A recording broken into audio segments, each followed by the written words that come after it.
nothing has meaning until we place meaning on it. Isn't that right? It just is. Yeah. It just is. The rain coming down on your wedding day is just rain. It's just rain. That's Until right. you place meaning on that. That's a good analogy. So you get to decide. This show is all about helping you up-level your life, including your well-being, your relationships, your mental health, your wealth, your confidence, and your joy. I challenge you to keep an open mind as together we discover tips, tools, and advice from the experts to help you live life to your fullest potential. Welcome to the Jenna Banks Show. Thank you for being here and for showing up for you today. Now, today we're going to talk about how our core beliefs form our identity. And if that is something that you have never contemplated or even heard before, you're definitely going to want to stay tuned, because this can be extremely life-transforming once you understand what this is all about. So I'm going to dive deep into this topic today with my guest, Tressen Bryant. Now, Tressen Bryant is a certified health and life coach from the Health Coach Institute. She specializes in mindset and beliefs and how they directly correlate to every experience in your life. Hi, Tressen. Welcome to the show today. It's so nice to have you here. Thank you so much, Jenna, for having me. I'm delighted to be here. So today we're going to talk about how our core beliefs determine our identity. Now, I'm not sure if anyone watching this or listening to this today has ever even contemplated, what does that mean? Core beliefs determine my identity. I've never really thought about that. How can you break that down for someone who's never really thought about that idea? Well, we all have a belief system. And when I think about sort of breaking it down, which is really what we want to try to do, is think, when I'm thinking about any one particular part of my life, why do I believe what I'm believing about it, right? So we may have generational core beliefs that come from our family, and our family said, well, that's just always the way, we've always done it that way. That's the way we do it. We might have had coaches that have said, you know, this is the way this needs to be done. And so when you're being taught or you're having an experience in your life, you pick up those core beliefs, and you may not even realize that you didn't choose them, but that they were actually placed in your subconscious or in your thought pattern by someone else. Yeah, that makes so much sense. So, no, how other beliefs can come other ways. Like, for example, for me, I've had beliefs that I believed for the longest time, and I realized I didn't even realize where they came from. So, for example, I had a belief that I'm not a writer, that I can't write. And that was holding me back from my idea of writing a book, which, as you know, my book's come out. It was published earlier this year, but I had to move beyond that belief of I'm not a writer or I can't write in order to get it done. And when I really, really thought about it, where that belief came from was probably when I was maybe like second, third grade. And there was a review from a teacher on a test or something like that. And based on the score I got, I just summed up or surmised that I can't write. That's just not one of my skill sets. And then it just stuck there because I had proof of it from that teacher. And then I just never moved beyond that. It just stayed there all my life. Right. So I would imagine that our beliefs could be formed just from our reaction to our situations, our life situations. I must not be pretty because, someone's not attracted to me, or, someone once called me chubby. And so I forever thought I was just a chubby person, that's just who I am, regardless of how I aged and my body changed and all of that, which there's nothing wrong with being chubby, but I just had that identity in my mind. Yeah. Yeah. And, our brains are meaning-making machines. They want to make meaning out of things all the time. So we can observe something, and then all of a sudden your brain goes into, what does that mean to me? what do I believe about that? What am I thinking about it? What do I feel about it? So one of the things that I heard you say just now was that you had proof, right? So when you heard that from your teacher, you automatically got proof somehow that you were not a writer. And maybe it was because you took her belief about you and you went, oh, well, she's observing something about me. That must be proof that I'm not going to be a writer. And now look at you, you're the amazing author. And so, you know, it's amazing how we place beliefs. It could be one little tiny moment that happens to us. So I wanted to share an exercise with you. If it's okay, I'd like to go into that a little bit for anybody that's watching today, because this is a really good starting point. And one of the things I love in my business is offering people a fresh starting point, a place to begin. I love it. Yeah, please. If you're okay with that, let's go into that a little bit. And so, what we want to do is take a moment in time. And that could be a moment in time that's happening to you right now today, or it could be something that happened to you in the past, like you just mentioned, and really sort of bring that up in your mind's eye as to what happened in that moment. And I can take you back to a personal moment that happened to me. My mother was very protective and controlling. And so she took me out of school in 3rd grade. And she brought me home. Now, what was very interesting about that is I had a very physically abusive stepfather. And so my mother had a distorted view of what it would be like to keep me safe from the world, when actually at home was not a very safe place. And so I was trying to learn math from my stepfather, who was my abuser. So whenever we would sit down with each other, I would stop. My brain would shut down. I would be nervous. And I could not hear anything he was trying to teach me. And so therefore, and this is why I want to work with people. This is why I work with people who have experienced childhood and adolescent trauma, because some of these events, they might have been the tiny events, but they also might have been really big ones in your life. So sitting there with him, I just would get blocked. And I started to begin to believe that because I couldn't do my homework, I couldn't get my math, and I couldn't take in that information from him, that I wasn't smart. And that I didn't know how to do math. And I will tell you that I carried that core belief with me throughout a majority part of my life, into careers that I went into running my own business, into helping other people. And so here's what we're going to do. We're going to go back to this exercise. So that's a main event in my life. So just if you have your journal with you, if you have something with you, take a moment to identify that moment. So if you're thinking of that right now. So just some strong moment that happened in your past, when maybe in your childhood, that left an impression, just some memory that left an impression. Okay. Yeah. And it could be, Jenna, it could be something that's happening in your life today. Okay. So if you go into work today and you're dealing with a coworker that does not treat you with the respect that you deserve, you might be getting a belief about that. You might be getting some sort of a message because your brain is making meaning out of it. Right. And our brains and our egos are not always the nicest to us, right? We tend to go into our small self instead of going to the first place, which was our confidence and our pure love for ourselves and our joy.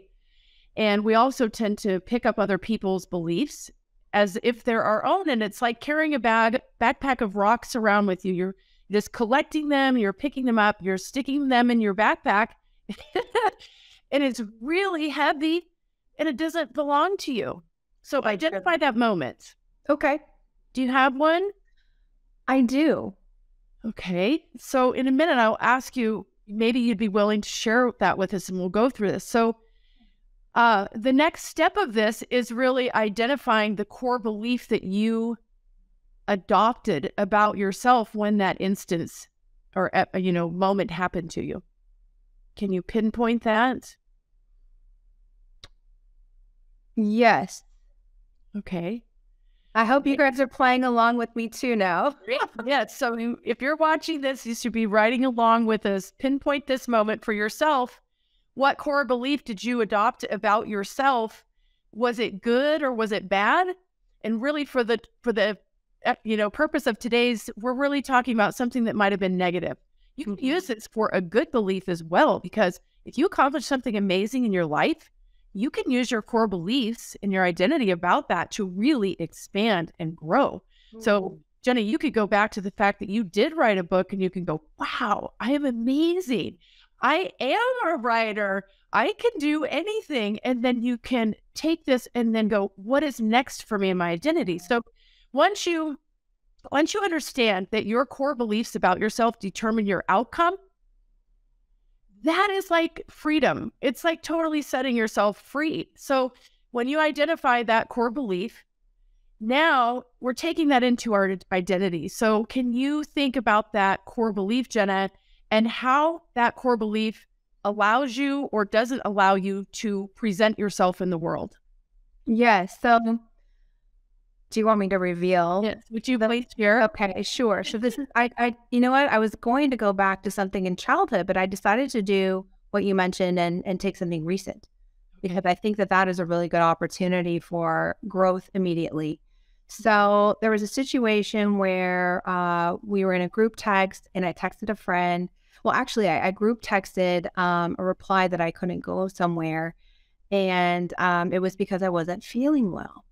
And because, one of my really good friends was on that text message string and did not say anything back to me, like, I'm sorry you're not feeling well, just some kind of acknowledgement of, the fact that I was really not well for a little while there. And it was concerning me enough to not want to be around anybody.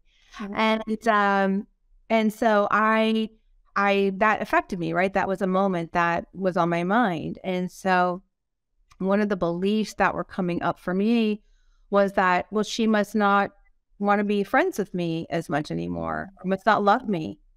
Yeah.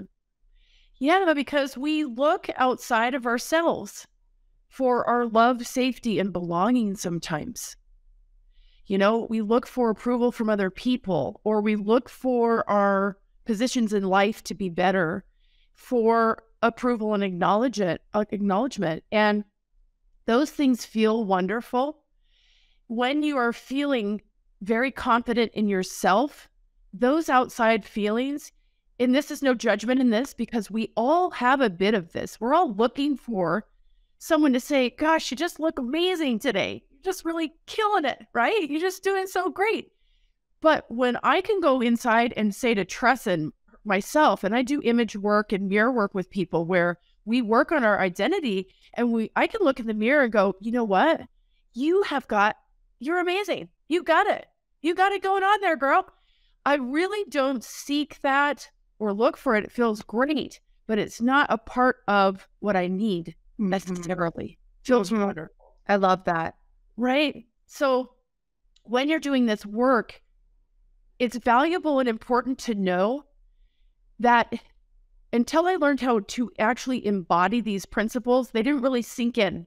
And what I mean by that is that I could have read a book, Jenna, and if I didn't allow myself to feel the book or relate to the book and how it relates to me personally, all I was doing was reading another book and sort of checking it off the list. I wasn't embodying the material and how it relates to me as my daily practice. And so part of what I'd like you to do when you go into this practice is turn inward. Now that you have that and you noticed that, there's some beautiful inner child work that can be done. So we can really breathe. We get tight sometimes, and when we're talking about some of this stuff, we kind of go like this, or we feel constricted sometimes. So anybody that's doing this exercise with us, I encourage you to take a moment, check in. If you identified something in yourself that just doesn't feel great because you're seeking that, or the identity and how you're taking yourself in the world, breathe. Literally breathe into it. Take 3 or 4 nice deep breaths, and then identify the part of you that may need a big ass hug. Right? Yeah. I mean, I have this kid inside of me that was amazing sitting there at that table. with my stepfather, right? Yeah. And I can see her. I can still see the table. I can see me in my little jeans and my haircut that I had at that time.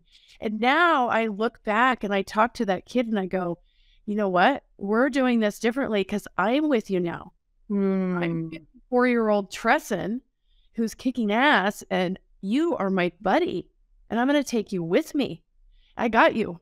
Yeah. So this is a really good opportunity for some soulful, emotional connection to your body, to that little secret self person that's living in there that might need that from you.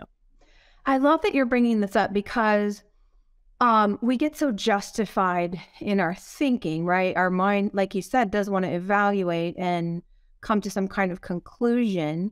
And when you really break that down, where are we coming to that conclusion from? A lot of times we're coming from a trigger, right? I personally come from a lot of triggers because I had a traumatic history like you, but in a different way. But we all have our trauma in our own ways. I look at the world through those filters. At least I'm aware that I do that.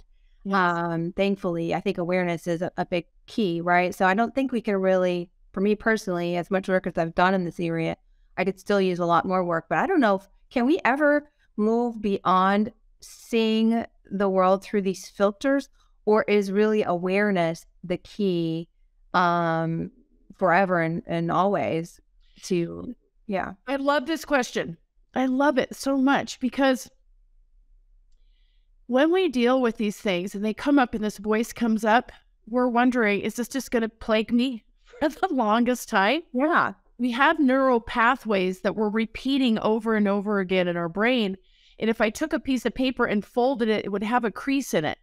And that's kind of what your neural pathways are doing, right?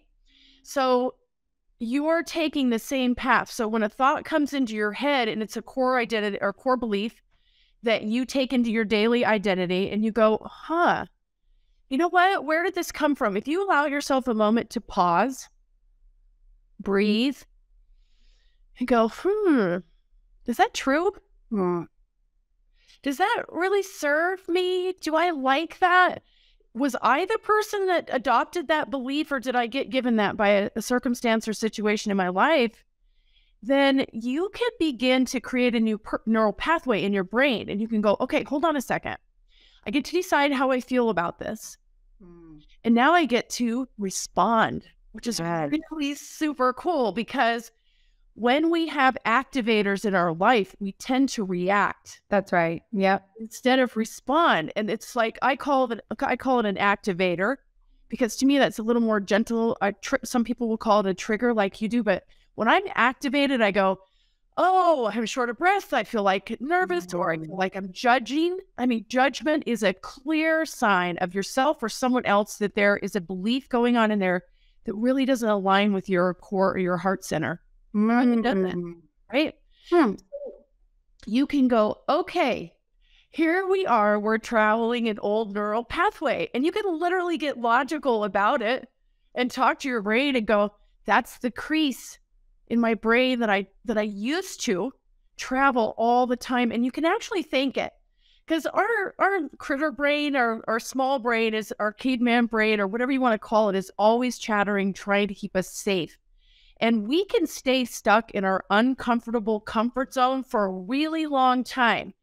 And the reason why we can do that is because it's been survivable up until this point. Right. Which sounds miserable. This is why people continue to smoke or do something. No judgment on anyone there. I'm just picking that as an example. But if I was, doing something harmful to my body every day and it didn't kill me, and I couldn't see that it was killing me, I might continue that as a habit because my brain tells me it's been survivable up until this point. You didn't die from it yet. Right. And it's really scary to make a change. And, that's why we have coaches, because coaches can walk you through your transformation and your change. We've done it. That's my biggest asset, is that I've done it. What a cool job, by the way, helping people change their lives for the better. I love it. Thank you. So back to the neural pathway, you're trying to create a new crease in your brain. And so what you can do is you can't get rid of it. So I want you to take a notice of it and I want you to thank it. actually. Say, Mhm. oh, there you are, my old friend. But you're my old belief. My new belief is this one, because we're going to recognize it, release it, replace it, and respond. So for me in this situation, my new belief, I would imagine, would be I am lovable. I am loved.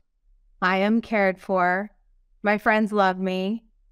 My friends probably distracted with a lot of work or whatever else is going on. Who knows what's going on in their life, but that's no reflection on how she feels about me. Right. And this is, just an old neural pathway. Exactly. And what do you want to replace that with? Right, you just said what you wanted to replace it with. So, yes. And you know what's really cool, Jenna, is when we decide that we get to do this and it's not dependent on how anyone else in our life behaves or what they do. That's so sure. Wow. Yeah. Oh my gosh. That's so cool because I'm sitting right here. What do I have? I have myself. Every moment I have my beautiful self. And so I'm not alone. I can turn inward and go, yes, girl, I got you. Talk to that part.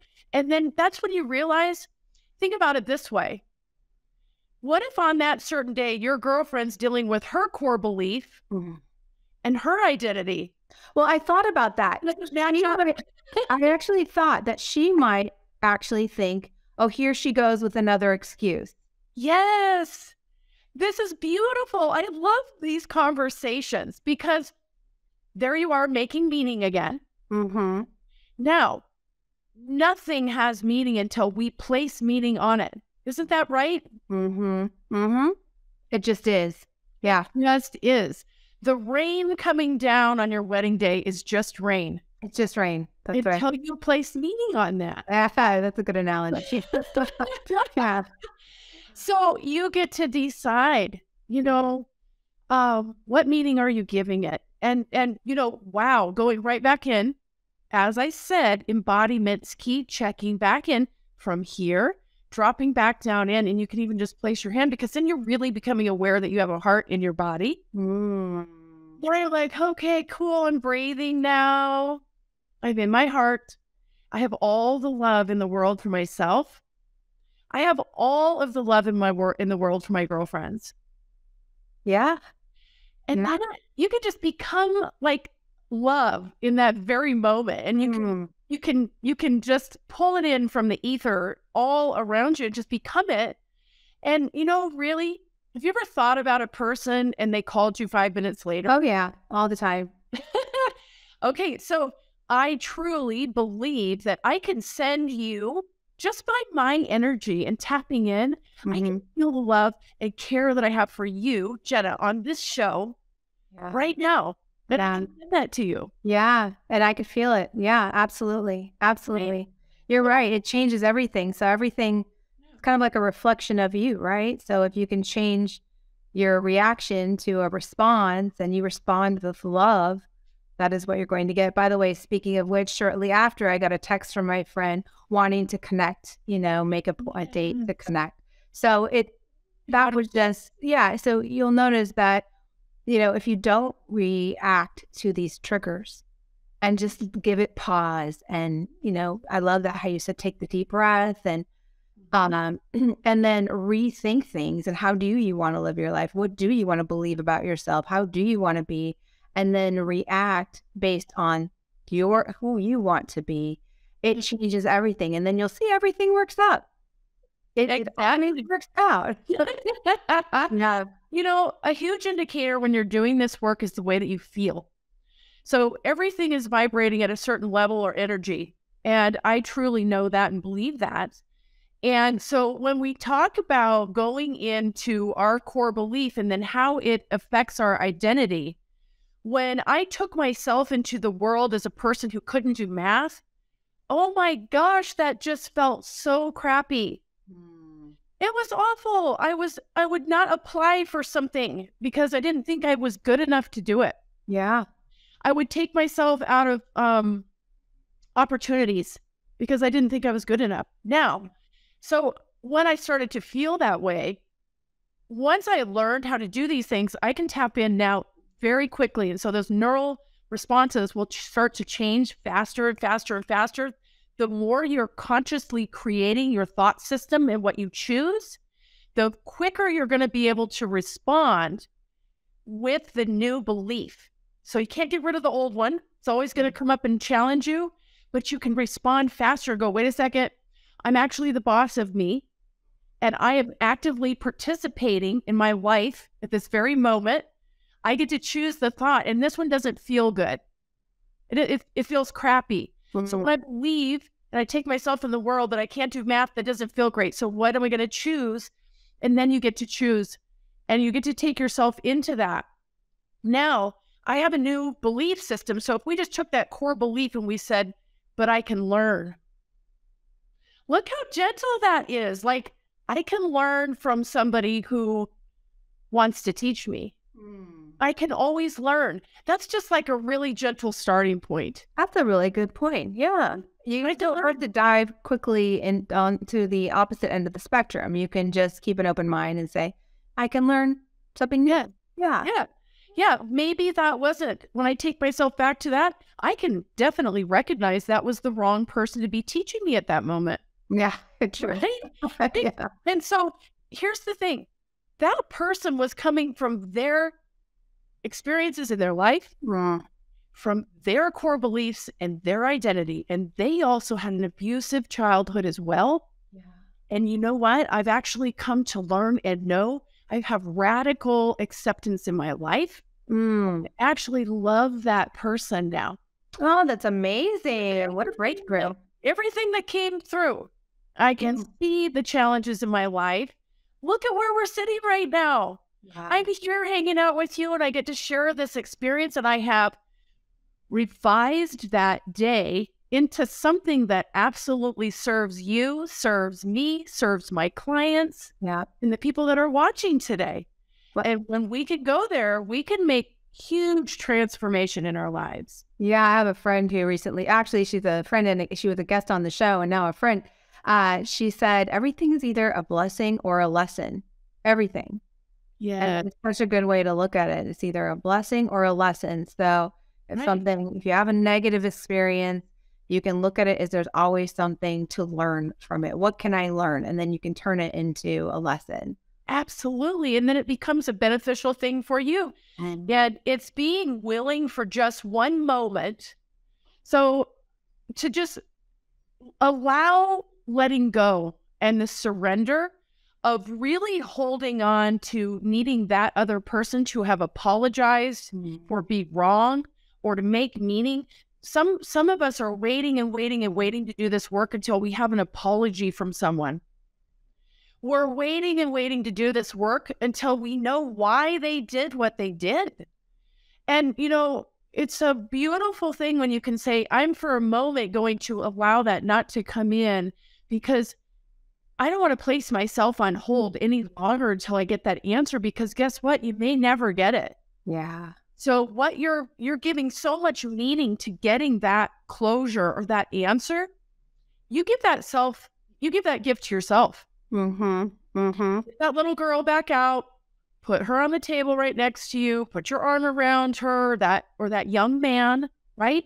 Because men, I'm telling you, you know, we have so many generational core beliefs and identity that men have to pick up and feel like they have to fill these positions. Talk about creating identity. To identify as a man today, you've got to check all these boxes. Well, a man does this, a man does that, and then you create it as part of your core identity. But how much of yourself have you given up to grab onto these beliefs that they didn't come from you in the first place? Yeah, exactly. How about transgender, right? How about being born with an identity, with your soul in your body, and someone else recognized you as a completely different person based on the way that you looked? So I am definitely an ally for this community. My son is transgender. Oh, wow. And so having these conversations with him is like, Mom, I was always in there. You just didn't know it. Yeah. And so he has had to have very strong belief about himself and who his truth is, and really see himself and then help the rest of us come along because we didn't know. And so this has been a beautiful thing. So my mindset is inclusive of all people, all genders, all races, all, the way that we all see ourselves as souls walking around in this beautiful body that we were given. And our body's job is to take our soul where it wants to go. And when we start consciously doing that, big magic starts to happen. And so I'd like to take you to the next step in this. Okay. Sure. So we know we want to respond. We've talked about responding. It's a more gentle thing when you begin to respond, and you get to adopt a new set of core beliefs for yourself. So as viewers of the show today are journaling or writing this down, what we want to do is say, okay, so I'm taking myself out into the world as someone who has this identity and does this because of my belief. So this is the fun part. This is where you get to shift and you get to say, okay, hold on a second. If everything's made up, what identity do I want? What is my secret self? Okay, well, I have always wanted to be an author, right? Or I have always wanted to, whatever, like your thing, you said, didn't think you could write. Well, what if your girl inside wanted to write that book? And obviously she did. So now we have to ask ourselves, we're going to get to write a new script. And this is the really fun part that I absolutely love, because the script, you get to be the author of your own life. And so when I have an identity of something, say it is an author, we'll use that as an example. What does an author do?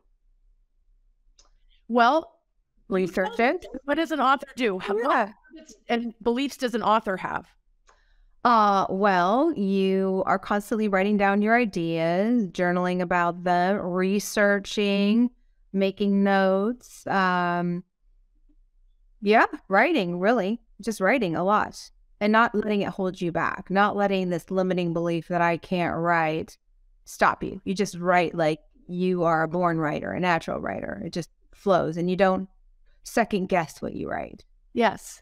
You just begin with the very first sentence. And you go. So when you're comparing the identity that you have now with core beliefs and thoughts that don't serve you and how you take yourself in the world, now you're forming a new one and you go, okay, if a writer just writes anything, they don't really think too much about it or critique it too much in the beginning. In order to get started, we have to start somewhere. Those editing pieces and things like that can start somewhere else. So I'm going to just start with one page and one sentence. If we want to have the identity of a person who is healthy, right? And we need to understand that healthy comes from within. It comes from treating ourselves well. A lot of people will go into certain diets. Some people are trying to put on weight. Some people are trying to take weight off. Really where that becomes, and no wonder diets fail typically, they're in and out because we're starting with something on the outside of ourselves. So when I have a new core belief and identity, how does a healthy person treat themselves? It's not pushing myself so hard to get to the gym to do 100 push-ups when I wasn't doing that yesterday. It's saying, you know what, I'm going to climb out of bed tomorrow morning and I'm just going to get down on the floor and I'm just going to sit there for a minute. Because that's doable. Our brain doesn't really want to talk us out of that. It's something that's easy. And responding now with a new neural pathway, and once we're down there, we can roll over and we can do a push-up if we want to, or we can do a sit-up. It's like that one sentence. It's like hiring a math tutor. It's like my girlfriend telling me that she always had a dream of wanting to learn how to fly a plane.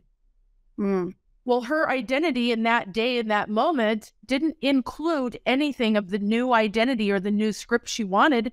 She hadn't signed up for lessons yet. She didn't know where to begin. So the creative part that you get to do with this writing that you're doing today is going in, and I'd like to just share something. Fall in love with yourself. Fall in love with, as a girl, I absolutely loved animals and horses. And that was my escape, and that was my way to really be free was just riding a horse and going. And so if I don't have horses in my life today, how could I start today and find somebody who has a horse? That's a good point. Yeah. So this is the new identity. I love Bob Proctor, and I'm just going to, if it's okay with you, read this really quick. Sure. Yes. Bob Proctor, when we write our new script, we can understand that it compels us to get clear on our thoughts about what we want. It moves us beyond our limiting beliefs. It keeps us focused on and attracting what we want rather than what we don't want. And it intensifies your feelings and positive expectations about your desires and your beliefs, which of course determine our outcome. And it harnesses the power of the universe and God and attracts the people, places, and resources as you desire them to be. Not as the person who placed that belief or the incident that placed that belief in. So when you go into your script, here's what I want you to do. I want you to close your eyes and just go internal. Think about who's there, who's with you. Maybe nobody's there with you. Maybe it's just you and your horse.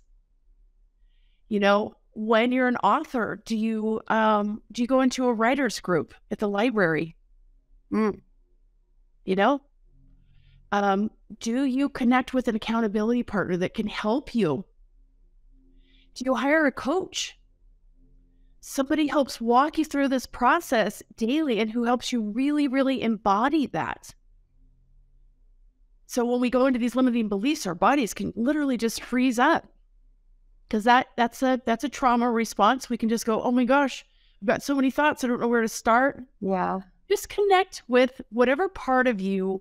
What would you love? That's how you're going to write your new script. Where do you see yourself? What does it smell like? What are you wearing? Right? So if it's about money, how does a person with that new identity treat their money? What kind of self-talk do you have?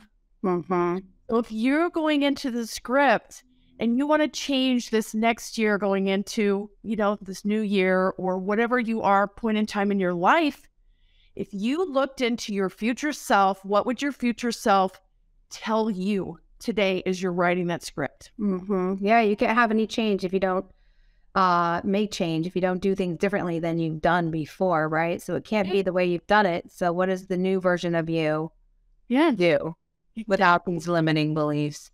Exactly. What does the new version of you think? You know, it's interesting going back to the airline or the flying thing. So for example, if today I decided I want to fly, I would think for most of us, the limiting belief of I can't afford it, or I don't know where to start, or why would I even go down that path? What would ever come of it would come in and then just stop you from doing it in the first place. It's interesting. That's the small part of our brain that wants to say, you know, Tressen, you've really survived all these days up to this point without flying. Yeah. Why do it? So I can really talk you into not doing that again today. And that's when you recognize and you go, wow, thank you so much. I appreciate you sharing that limiting belief with me. But guess what? I've come to understand I get to choose what I believe. And when we really say, oh, I need to be flying next month, that's very tough. But I can say, you know what? I'm going to drive myself out to the municipal airport today. And I'm just going to go into the office and I'm going to say hello. That's all I'm going to do. Yeah. That's it. Starting point. Yeah. Or just have conversations. Yeah. Because you'll find somebody out there. You might find somebody who's like, oh my gosh, I would love to teach you how to fly. I'm retired. Exactly. You know? Never know. Yeah. Someone might have a private plane and would love to have some company and would love someone to show someone what they do. Yeah. Because they just love flying. Exactly. I love it. For me, I just like to get my foot out the door. That is one way of doing it. So you just go. You get in the car and drive. There's another gentleman, but you brought up Bob Proctor. I also like Mike Dooley has this concept he calls, I think he calls it GPS or something like that. Basically, You just get in your car, pull it out of the garage, and drive. Set your GPS to I want to fly. Yeah. You don't worry. You just like you follow your GPS. You don't go, well, is it going to take me right? Or is it going to take me left? Or is it going to, I think there's construction up there. Or I wonder if it's going to take, you don't think about those things. You just go, okay, Waze or Google is taking me where it takes me. I put in my destination. I'm just going to trust it. And it's the same thing. But the key is you have to get in the car.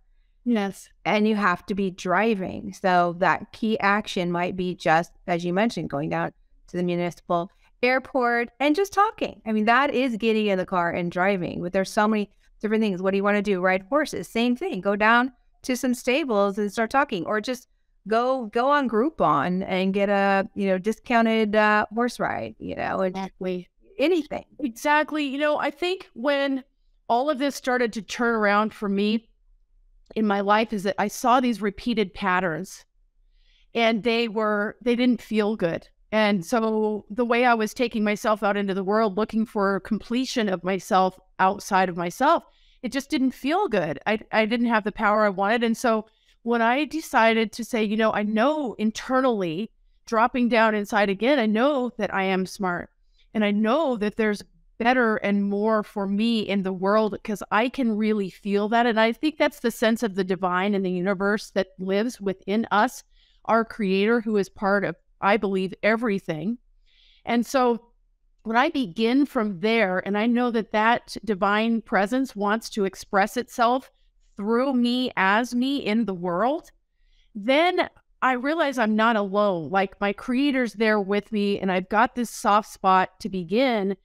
And I can just tap back into that heart center. So what we can talk ourselves out when we stay up here. And a lot of the time I talk to people and they feel like they need to know, like with this GPS, say for instance, if you had no idea that there was road construction on the road, you would get in your car and you would go. Now, if you have to know what the road looks like the entire way through before you ever even get in the car, you aren't going to go because you might say, well, that's blocked off or this is blocked off or I'm going to come across. But actually, those roadblocks that are in the way expand you. That's right. Yeah. As long as you look for them to be a way to expand, all it is contrast. And it's sometimes when we have a roadblock, it says, oh, now this is the universal presence working through you as you. And as you pay attention to your heart center where your intuition is and those types of things, it'll tell you that the roadblock was actually put there to make you go left because the right-hand turn wouldn't have served you near as well as the left-hand turn. Totally. Thought you had to know all of that before you ever got in the car.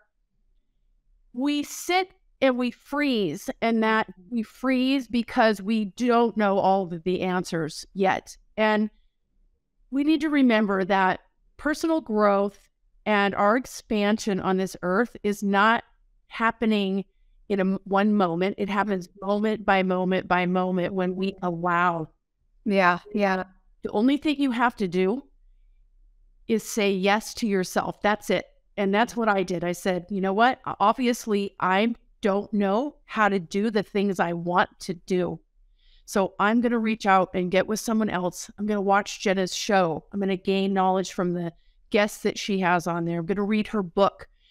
I love the love note that I get from you every single day. Morning, and it's so inspiring. I'm not alone. I have myself. I have my divine source. I have friends like you and people who are there to support and uplift.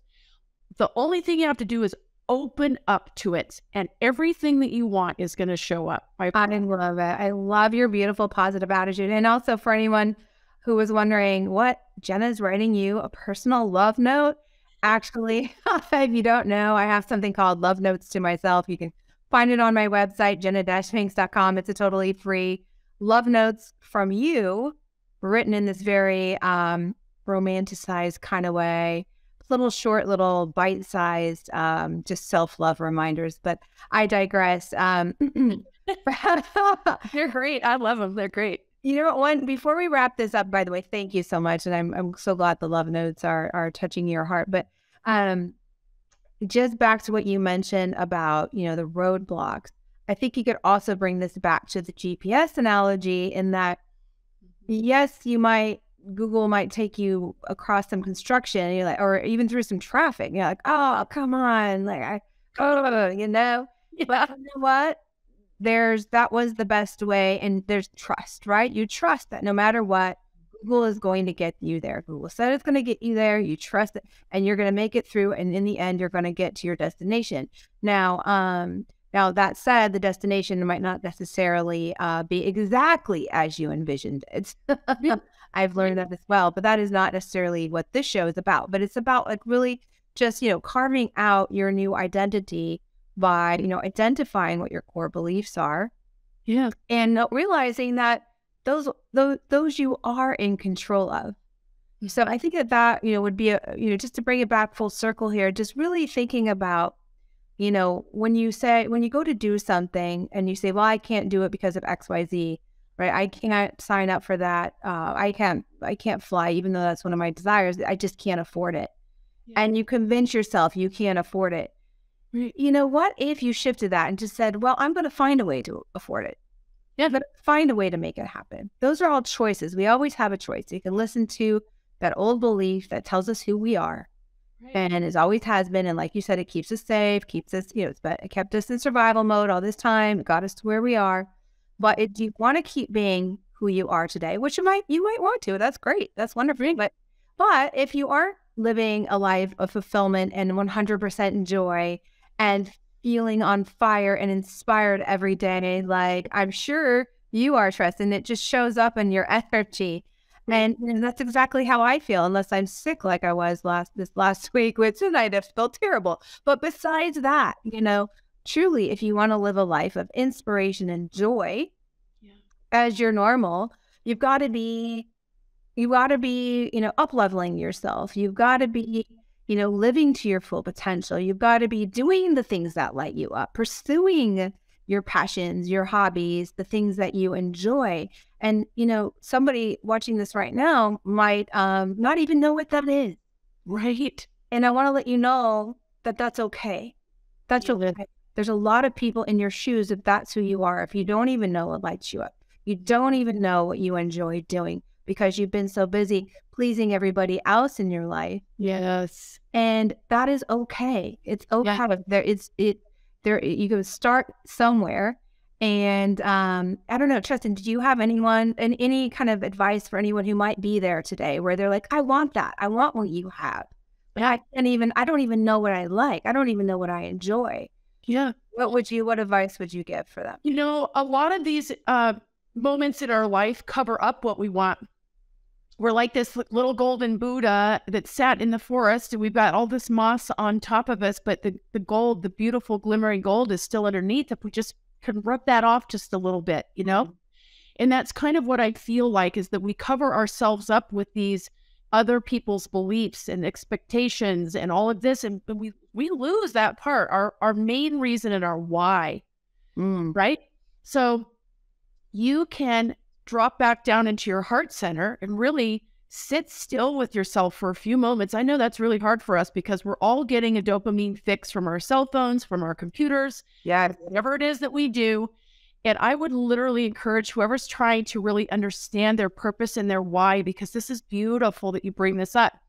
Just sit with yourself for a few moments as you write, or just think and close your eyes. When we can sort of visualize and become, a picture comes about in our mind. And it can be really, really beautiful because you're actually getting to experience yourself through the mind's eye, and you can actually see yourself riding that horse, or you can see yourself flying that plane. And then you actually get to experience, which can bring a smile over your face. It brings an internal smile into your body.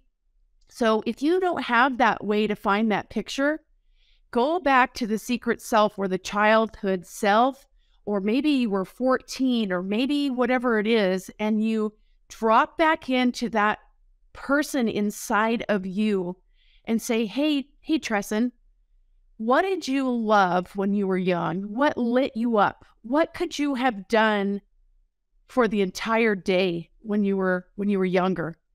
What made you not want to come back into the house when you were younger? Or were you in your art studio and you were painting? Or did you love art class in elementary school? Or did you find that you were a best friend to the people around you?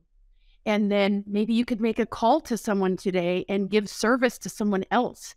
And then that part of you gets to come back out and be seen and heard and valued again right now in the moment, right? That's beautiful. Tap in. I could go there all day because I can just feel that. So just talk to yourself. Just turn inward. Don't look for your why and all that outside. What part of your internal self is speaking to you? Just tap in there and just jot down 1 or 2 words and then go from there. And the feeling of it, like, look at me, I'm grinning when I go there. Smile to yourself when you're writing this, and your energy is going to come out and you're going to be creating. You're going to be surprised what's in there wanting to hang out with you on a daily basis. Thank you for walking us through that exercise. I love that. I hope you found that helpful. So Tressen, before we wrap this up, are there any like parting words, any like final words that you would like to leave everyone with when it comes to just going out in the world and being the version of ourselves that we want to be, creating the identity that we want, that, and truly just grabbing onto it with full confidence, knowing, you know what, I get to be who I want to be in the world today. Any final words of advice when it comes to that? I think when I became a lover of reality and a lover of truth, really set me free. And so if you can view others with curiosity and really see them, they're coming from their core or their identity and their core beliefs, it gives you compassion when you can see yourself in a truthful way, right? Instead of wanting yourself to be different, just be who you are. So become a lover of reality. What is being shown to you today? Ask yourself if it's truthful. Is this thought really the truth of me? Yeah, instead of coming from our filters, our triggers, what did you call it? That trigger? Activators, right. Rather than seeing what is coming from your activators or your triggers, if you can kind of identify what those are and then dampen those and really just see the reality of what is without judgment, right? Yeah, because the truth of you, Jenna, is that you are an absolute beautiful soul. Aw, thank you. And so is every person that I know. That's the absolute truth. Yeah, you're absolutely right. So when you have that truth, when you can do that, and for some days that's hard. But when you go to your truth and you sit with that, you know it. You were born perfect, and you're perfect, just as you are right now. Oh, I love that. I got chills. What a really great way to bring this to a close, Tressen. Well, if anyone wants to get a hold of you, what is the best way someone can get in touch with you, learn about your coaching services or any workshops that you may have? So people can find me on loveandlifecoach.com. That website's going to be revised here pretty soon, but it is there. You can find Love and Life Coach on Facebook. When you say Lovin', is that Lovin? Lovin without an apostrophe, because when I named my business, I was like, I am loving life. I am loving life. You look like you're loving life. Right? I love it. Loving life. So Love and Life Coaching is on Facebook. You can message me through that. You can access me and schedule a discovery call, which is absolutely free from my website. There's a scheduling link there. It'll tell you some of my programs on that website. You could email me at loveandlifecoaching@outlook.com. Those are the best ways to get in touch with me right now. So perfect. They love it. Well, thank you so much for coming on the show today and sharing with us such wonderful words of wisdom. And just thank you for taking time out of your day. You are a beautiful soul, Tressen. Thank you. Thanks for coming on the show today. It's my pleasure. Thank you so much for having me. Wasn't Tressen amazing? I love her so much. I hope you will definitely connect with her If you want to find links to her website and social media, you'll find them in the show notes below. And if you would like to check out the love notes that Tressen mentioned earlier in the show, they're called Love Notes to Myself. It's a free daily self-love reminder service, personalized in the form of a really sweet love note that you get delivered to your inbox each day. You can check those out on my website, which is jenna-banks.com. There you'll learn also how to connect with me on social media if we haven't connected there already.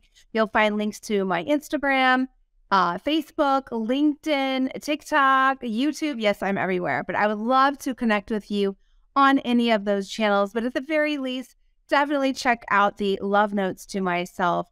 It can definitely get your days off to a really good, positive start. And if you enjoyed the show today, I've got so much more to share with you in the future about how we can live our lives to our fullest potential. So definitely stay tuned for future episodes and don't forget to subscribe. Thanks so much for tuning in today. I truly hope to see you again next time. And remember, your love is your power. Until next time.